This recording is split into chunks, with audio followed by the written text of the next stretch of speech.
Dios les bendiga. Un hermoso privilegio estar con ustedes una vez más, dando continuidad a nuestro estudio en la segunda epístola del apóstol Juan. Epístola que ya hemos señalado, nos ha ilustrado, nos ha dado también secuencia a lo que hemos venido analizando ya en varias semanas.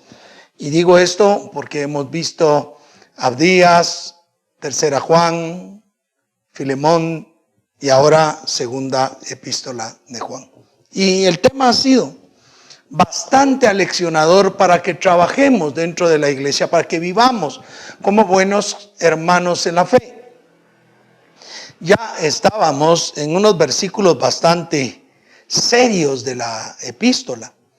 Y quiero recordar lo que dicen los versículos 8 y 9 para que podamos darle continuidad a el versículo que procede a estudiar en esta oportunidad. Así que mis queridos hermanos, hermanas, amigos, amigas, consiervos en el Señor, pongamos atención y vemos allí, versículo 8 y 9 lo vamos a recordar y luego haremos ese puente para poder continuar en el versículo 10, 11. Dice la palabra de Dios: mirad por vosotros mismos para que no perdáis el fruto de vuestro trabajo, sino que recibáis galardón completo. Señalamos en su momento lo importante que era que nosotros recibiéramos el galardón completo y no perdiéramos ese galardón por carecer de la esencia de buscar al Señor y de extraviarnos en el camino, porque el verso 9 señalaba: cualquiera que se extravía y no persevera en la doctrina de Cristo no tiene a Dios. El que persevera en la doctrina de Cristo, ese tiene al Padre y tiene al Hijo. Claro está, hemos dicho que es un encuentro con Cristo que tiene dos aristas importantes. Una, que nadie llega a Cristo si no es por el Padre. Jesucristo señala en su oración famosa: aquellos que me diste. Es decir, Jesús recibe del Padre a aquellos que y en quienes se va a manifestar. Y luego Él se lo lleva al Padre. Ninguno se le perdió más que el hijo de perdición, señala. Y por ello es que nosotros debemos entender que tiene dos polos: el Padre dando al Hijo, el Hijo llevando al Padre, porque nadie puede llegar al Padre si no es por Jesucristo. Así que nosotros entramos, mis queridos hermanos, a una parte donde necesitamos no extraviarnos y perseverar en la doctrina de Cristo, tema que desarrollamos la semana pasada. Y en ello también, por supuesto, perseverar en esa doctrina implica que tengamos al Padre, al Hijo manifestándose en nosotros. Tener el testimonio en nosotros, como lo señalamos siempre en la primera epístola de Juan, capítulo 5. Ahora corresponde que pasemos a ese versículo 10, dice: si alguno viene a vosotros y no trae esta doctrina, no le recibáis en casa ni le digáis: bienvenido. Ya señalamos la última vez que nos reunimos que era importante que no nos mezclemos, que era importante que tuviéramos un conocimiento adecuado de la persona para no recibirle en casa. También hemos dicho que debemos de predicar el evangelio a toda persona, a toda criatura, a todo individuo, a toda mujer. Debemos predicar el evangelio. Y nos relacionamos, ¿por qué no?, con ellos. Pero que ellos no se deben convertir, nosotros no nos debemos convertir a ellos, sino que ellos se deben convertir a nosotros. Y ha pasado. Cantidades de creyentes que se han convertido a otro tipo de fe, a otro tipo de formas, de convicciones, y han abandonado la fe en Jesucristo, lo cual es una profunda lástima, pero también determina la ausencia de doctrina, la ausencia de conocimiento en sus vidas y el cómo a veces nosotros dentro del cristianismo evangélico salvamos personas del mundo, les arrebatamos del mundo, pero no les damos el conocimiento necesario para que caminen en esa salvación. Hace poco estaba reflexionando respecto a un dicho que Simón Bolívar dijo: le hemos dado la libertad al pueblo, pero no le enseñamos a caminar en esa libertad. ¡Qué fuerte! Y lo mismo podemos decir que está sucediendo con nosotros los cristianos evangélicos. Les traemos la salvación, les damos la salvación a las personas, pero no les enseñamos cómo deben de caminar en esa libertad. Y por ello es que hay muchos cristianos que ingenuamente caen presa de pensamientos inadecuados, de filosofías humanas, de huecas sutilezas, dice la Escritura, porque no les enseñamos cómo caminar.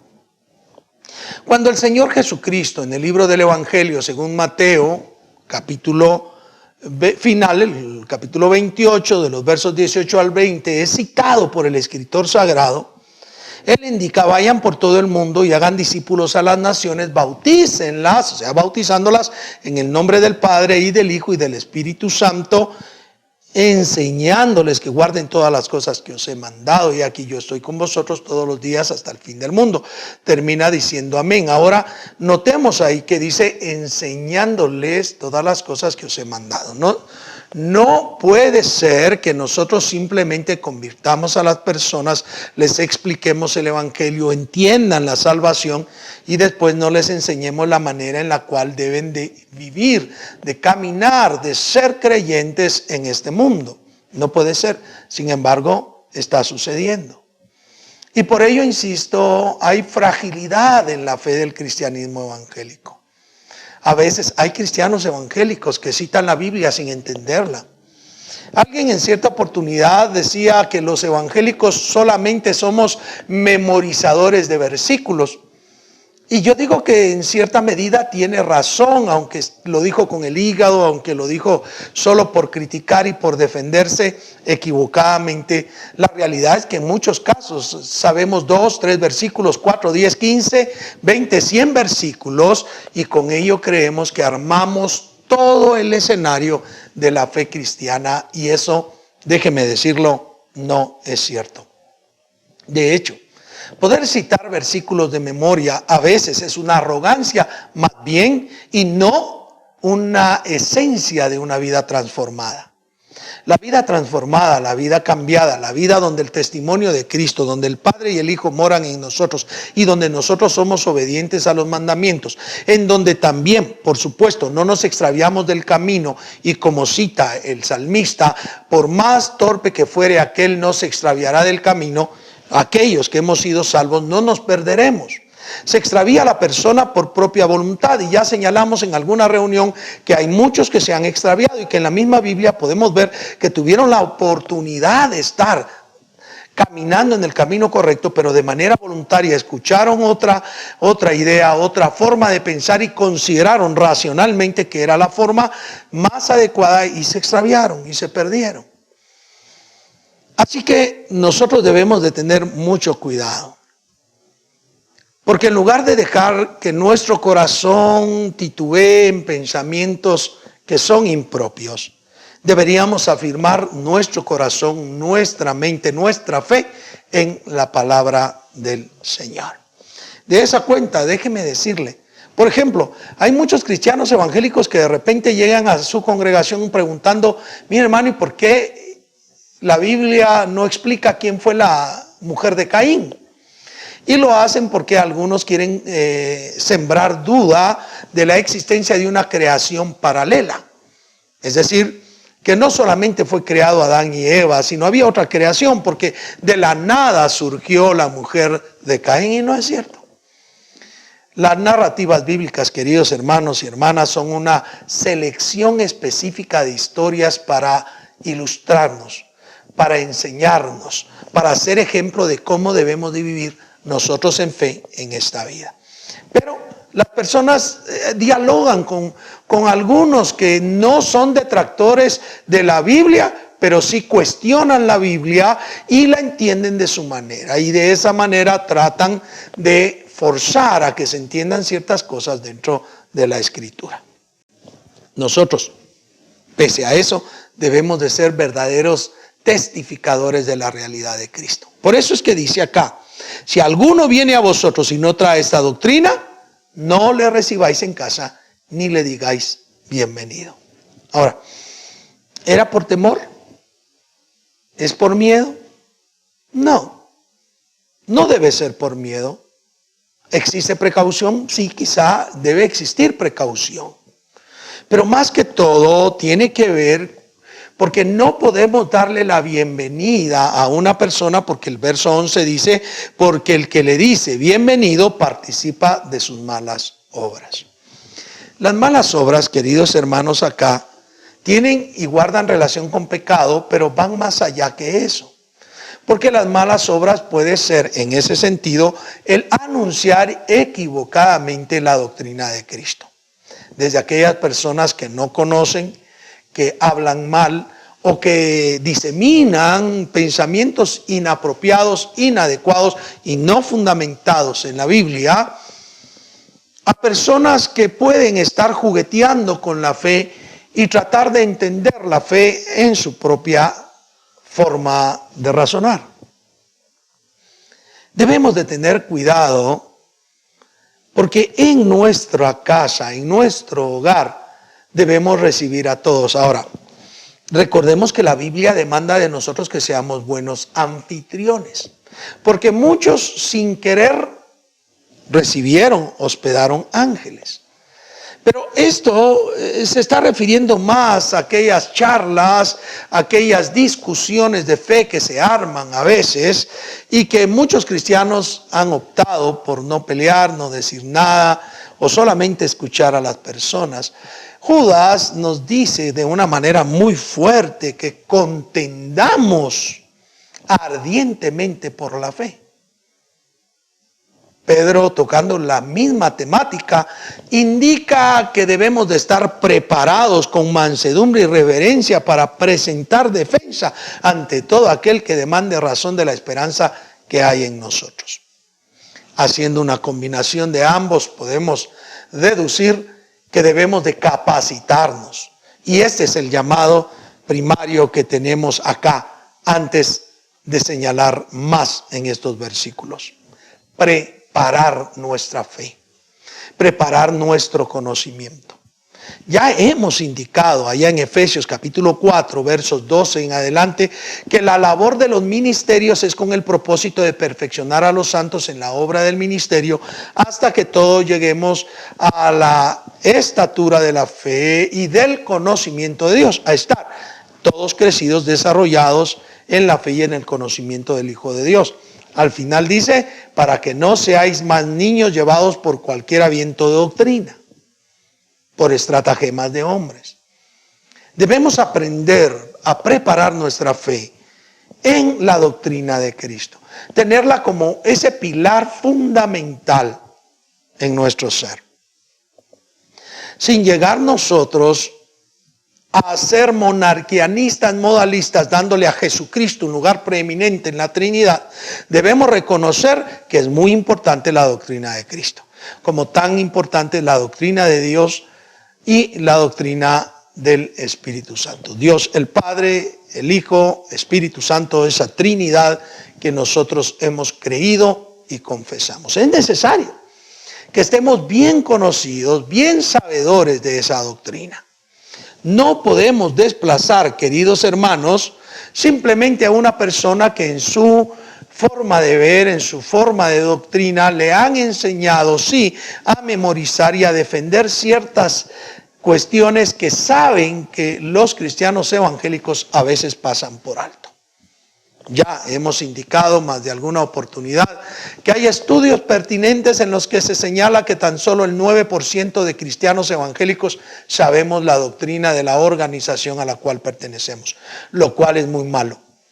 Y es muy malo porque los institutos bíblicos, los seminarios, son poco concurridos, y son poco concurridos porque a veces son muy caros, a veces no son de nuestra denominación, pero lo que sí interesa es que en la congregación hayan suficientes profesores que nos expliquen algunas cosas que nosotros no entendemos, que nosotros no hemos llegado a comprender y que requerimos llegar a comprender para que fundemos la doctrina que nosotros predicamos. Claro. El libro por excelencia, la base de nuestra materia es la palabra de Dios. Y es la palabra de Dios la que debemos aprender a explorar, a leerla, a estudiarla.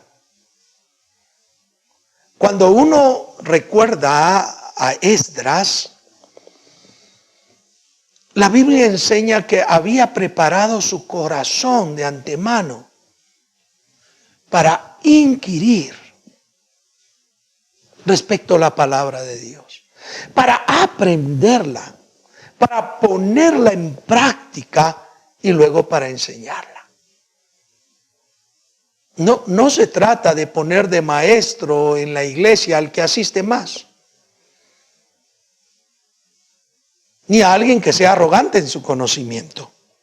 Es necesario que aquella persona que ha comprendido la doctrina de Cristo, que le hemos enseñado la doctrina de Cristo, se la imparta también a otros, como le dijo Pablo a Timoteo: lo que has oído de mí ante muchos testigos, esto encarga también a hombres idóneos, que sean fieles. Y esa idoneidad para enseñar a otros es necesaria. Dentro de los requisitos de los ancianos, que son detallados en la Biblia, también se traza el que puedan enseñar a otros. Por eso se dice que no debe ser un neófito, alguien nuevo, alguien que no conoce, alguien que no realmente no ha llegado a asimilar la palabra de Dios. Es necesario, sí, que si alguien llega a tu casa, no le digas bienvenido y acepte su doctrina porque sí. Si puedes dialogar la doctrina, pero debes aprender que tú no debes hacerte a la doctrina porque debes de tener fundamento. Si tú no tienes fundamento, yo te invito en el amor de Jesús que mejor no te pongas a dialogar con ninguna persona, para evitar que seas confundido y para evitar que seas presa fácil del engaño y que, como las olas que espumean su propia vergüenza, tú un día de tantos espumes vergüenza por causa de haber sido engañado y por no haber entendido la doctrina de Cristo. Debes de tener, como yo lo debo de tener, un conocimiento de la doctrina de Cristo, de la enseñanza de la palabra de Dios, que abarca muchas esferas para que realmente podamos nosotros defender la fe. Entonces, este es un desafío mayúsculo. Es lo mismo que pasa, en estas fechas sucede mucho. Para estas fechas, por ejemplo, hay cantidades de cristianos que han decidido por la fe, que hemos decidido por la fe, que nosotros no beberemos licor de ninguna presentación. Y lo hemos decidido por fe y santidad al Señor. No obstante, hay algunos que no lo consideran como una necesidad o requerimiento de la fe. Pero en mi casa no se bebe. En mi casa se respeta. En mi casa no va a llegar nadie a tomar licor. Y si llega alguien, sea mi familiar, y quiera tomarse, aunque sea una cerveza, yo le digo con respeto que no. Mi casa es una casa dedicada a Dios. Si esa persona que me visita tiene a bien creer que no es pecado y que puede beber, pues que lo haga en su casa o que lo haga en otro lugar, pero no en mi casa. Yo tengo decisiones por fe que he tomado y las sostengo, las mantengo porque son eje central de mi relación con el Señor. Eso es en la conducta de vida, en el comportamiento, no digamos en la sustancia. Si alguna persona habla de Cristo, hablando mal de Él, yo le voy a decir: perdóneme, no puedo compartir con usted porque usted no tiene la doctrina de Cristo. Me recuerdo cuando niño, bueno, ya no era niño realmente, ya era un adolescente, tenía entre 14 y 15 años de edad, que una persona me dijo: ¿y vos qué crees? Me dijo, que María tuvo a Jesús sin tener relaciones con José. Mentira, me dijo, si no, él no la hubiera aceptado. Aquella persona era esposo de mi mamá. yo no supe cómo rebatirle eso. Aunque entendía el milagro de Jesucristo, del nacimiento de Jesucristo y del engendrar de Dios cubriendo a María por el Espíritu Santo, no supe cómo explicárselo, era muy joven. Y todavía no me había convertido al Evangelio. No obstante, con el pasar de los años fui creciendo y aprendiendo, y Dios me permitió hablar con él un día y explicarle la fe y explicarle el testimonio de Cristo y explicarle la salvación en Cristo y el por qué necesitaba él a Jesucristo. ¿Saben qué fue lo impresionante? Que lo reconoció. Aceptó a Jesucristo como su Señor y Salvador. Con el tiempo se le descubrió que ya le quedaban pocos días de vida debido a una enfermedad renal crónica y muere. Pero se murió con fe. Se murió satisfecho de reconocer a Jesucristo como su Señor y Salvador. ¿Por qué? Porque ya me había preparado yo cuando tuve la siguiente conversación con él. Ya podía explicarle mi fe. Al principio no. De hecho, mis queridos hermanos, eso nos pasa constantemente. A veces nosotros peleamos con nuestros seres queridos, con nuestra familia que no entienden la fe. ¿Quién va a entender si no tiene fe el ir a la iglesia? Ahora mismo, quien no tiene fe no desea congregarse, ya se amoldó durante casi 8 meses de estar en su casa y vivió sin necesidad de asistir al templo. Y si hay prédicas por medio de estos medios digitales, pues ahí la puedo ver como antes se daba, la escuchaban en la radio o la veían por televisión.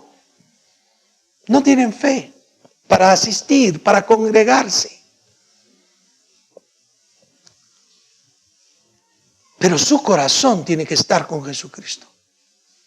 Su corazón debe tener a Jesucristo como el verdadero Salvador del mundo, como el único intercesor. Tiene que creer en el Padre, en el Hijo, verdaderamente, en el Espíritu Santo, de manera real, como el Salvador. Y no podemos, insisto, recibir a nadie para no participar en sus malas obras. Entonces el punto de hoy es poder tener una realidad de ese encuentro maravilloso que tenemos con Jesucristo para reconocer que debemos capacitarnos, debemos prepararnos. Si tenemos duda, que no entendemos algo, preguntémoslo. Para eso Dios ha dejado instituidos ministros, ministras que nos enseñan la palabra, que nos educan respecto a la palabra y con ello vayamos creciendo en verdad. No recibamos a alguien que nos venga a confundir. No recibamos a alguien que viene a decir cosas que él no entiende, sino que simplemente se le ha indoctrinado. Lleguemos a entender, y si estamos faltos de sabiduría, pidámosela a Dios, quien nos dará abundantemente y sin reproche. Es necesario que nosotros en estos dorados tiempos tengamos una verdadera comprensión de esta revelación divina, la palabra de Dios, y nos hayamos hecho al conocimiento de su palabra. Por ello no hay que recibir. No lo reciban en casa, no le digan bienvenido, pase adelante, a ver, cuénteme cuál es su fe. No lo necesita hacer. Reciba a los hermanos, a los que hablen con usted, aunque también debo de señalar, porque a veces se nos olvida. La Biblia dice que no nos juntemos con aquel que siendo borracho, adúltero, fornicario, pero dice no con los adúlteros, borrachos, fornicarios del mundo. No, porque de otra manera os sería necesario salir. Sino con aquel que llamándose hermano fuere borracho, adúltero, fornicario, con él ni siquiera comáis. Es que debemos de tener sabiduría e inteligencia. Porque todo aquel que se llama hermano y no da testimonio de ser verdadero hermano, que no vive en santidad, que no busca de Dios y no anda buscando agradar a Dios, con eso hay que tener cuidado. Tanto así como si fuese alguien que no trae la doctrina de Cristo. Porque el que trae la doctrina de Cristo vive en paz, vive en sabiduría, vive en inteligencia, vive en santidad. agradando a Dios en todo. Pero tampoco debemos recibir a aquella persona que siendo del mundo sea realmente una opositora de Cristo, de la doctrina de Cristo. No debemos dejar que en nuestra casa entre ni uno ni el otro. Debemos convivir, debemos compartir con aquellas personas del mundo que aunque no comparten nuestra fe, sí tienen respeto de Cristo y de la doctrina de Cristo. Debemos compartir con los hermanos en la fe, por supuesto con ellos, con los que confesamos a Cristo como nuestro Señor y Salvador. Pero no debemos recibir ni a los que están opuestos directamente a la fe en Jesucristo y a los que, llamándose cristianos, viven como que no fueran cristianos. Y eso, queridos hermanos, es el desafío esta noche. Un desafío que trasciende simplemente a una doctrina per se, sino al estadio de vida que nosotros debemos tener. Una fe, un Señor, un bautizo, un Dios y Padre de todos y en todos, una iglesia, un cuerpo. Debemos de estar unidos en la doctrina. Aunque nos llamemos de diferente forma y el lugar donde nos congreguemos lleve diferente nombre, debemos aprender a estar en unidad con los hermanos. Bueno, espero que el Señor te haya dicho algo esta noche. Espero que el Señor te haya hablado y que en eso crezcas para bien de tu vida. Quiero orar por ti. Padre bendito, te doy gracias en el nombre de Jesús por permitirnos abrir tu palabra, y yo ruego que tú bendigas a cada hermano, hermana, amigo, amiga, consiervo en el Señor que nos está viendo. Toca su corazón, llena su vida y por favor ayúdanos a ser sabios, a reunirnos, a juntarnos con la gente con el propósito de predicar el Evangelio, y no de ninguna manera con aquellos que son detractores de tu Evangelio o aquellos que llamándose cristianos evangélicos andan en pecado, andan haciendo males. Ayúdanos a vivir en santidad y a reflejar tu gracia. Te amamos y te bendecimos en el dulce nombre de Jesús. Amén y amén. Bien, ha sido un hermoso privilegio. Ya el día próximo estaremos terminando esta epístola en los 2 últimos versículos. Quizás como sucediera en la epístola anterior, va a ser un poco corto el mensaje, pero debemos recordar que Dios es fiel, verdadero y misericordioso, y que Él desea que como iglesia rodeemos todo de amor, nos centremos en Jesucristo, lo rodeemos todos de la verdad, mantengamos una doctrina verdadera, fundada en la doctrina de Cristo, su encarnación, su manifestación humano-divina, y que sostengamos esto a pesar que hayan opositores. Bien, nos estaremos viendo la próxima vez. Dios les bendiga, Dios les guarde. Un abrazo fraternal, hasta la próxima.